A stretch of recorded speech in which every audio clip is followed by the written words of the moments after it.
Hey everybody, welcome to Why. Today we're going to talk about the DJI Osmo Mobile 2.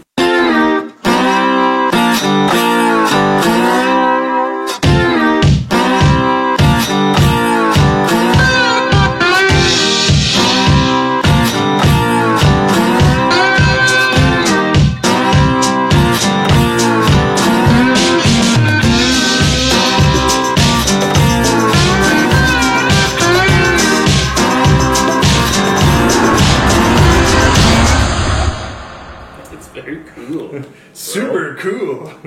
You know those like really cool shots you see where it's obvious that someone's moving really fast and doesn't make sense how they're getting such a smooth movement? That's what this is. I never really thought this was something I would want to have. Didn't see myself using a smartphone to do much filming, but now the cameras on cell phones are as good as they are. I mean, this one, for example, can shoot in 4K. It's very impressive, and you know, they say the best camera you should have is the one you have on you. This would probably be the best accessory you could get for it as a starting point if you wanted to do more video. Out of the box, you get your manuals, that sort of thing, and get a USB cable to charge it. I like the foam hard case, I guess hard soft shell case. If you're transporting or whatever, I throw it in our camera bag. So if I ever go out filming or something and I just want a very light package with me, I can fit a DSLR, a couple lenses, and put this thing in there as well. It's very small and compact, and I love that. I love the fact that I don't have to bring like suitcases of camera gear anywhere I go. This is actually something relatively easy to squeeze into a small backpack, and I wasn't expecting this gimbal to kind of unlock my phone's potential. And I should say maybe more so unlocking my knowledge of what the phone can do.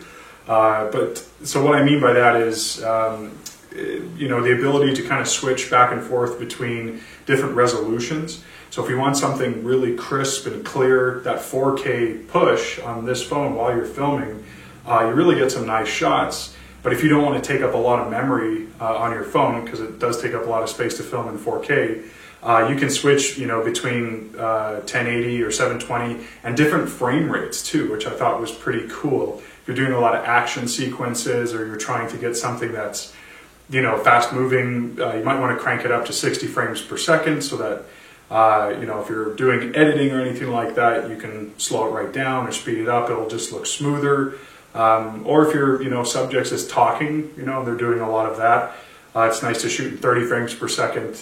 You get that, kind of that more cinematic look, closer to 24 frames a second. It does have its limitations, but for filming with cell phones, I mean, this is kind of an entry-level gimbal. And really, it's, if you're walking or moving around a lot, you can see, if my arm's doing this, it does a pretty good job of, stabilizing. You'll notice it's locked on you guys right now. And anywhere I turn my hand, you notice I'm holding the handle like this.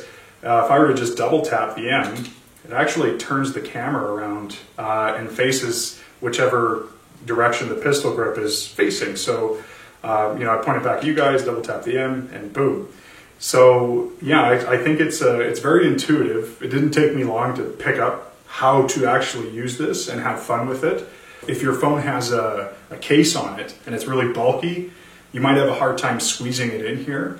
But yeah, I've tested it with and without the case. You can still make it work with kind of low profile cases, but really, at first I was nervous moving this camera around like a $1,000 phone and you're running around with it. But ergonomically, this thing works really well. If I'm running, jumping around with it, it actually is very stable. The app that you install for free on your phone to operate this, you could just see the line of products. That was probably a smart move on their part, but they're drones, they're different cameras that they offer, the 360 cameras.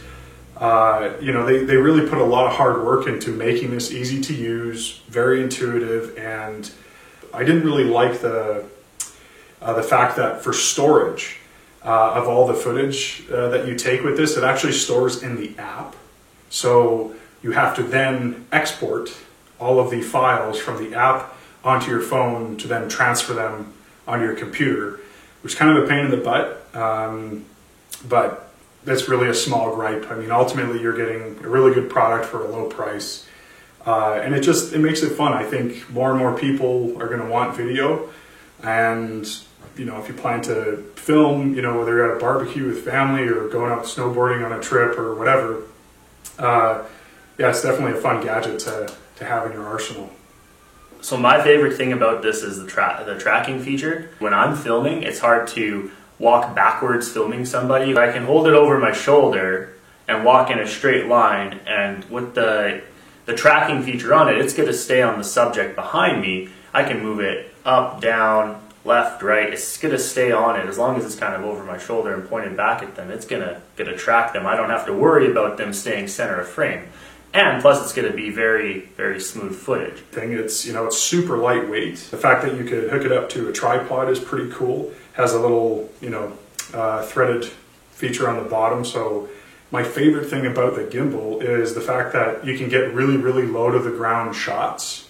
And what I mean by that is, if you literally, you know, are holding the camera like this and you tilt it, you can really bring it low to the ground and get some pretty spectacular shots just kind of from that. If you thought this video was helpful, please like and subscribe. Thanks for watching. Please like and subscribe. So if you thought this video was helpful, please like. More smooth means I'm just gonna say it all.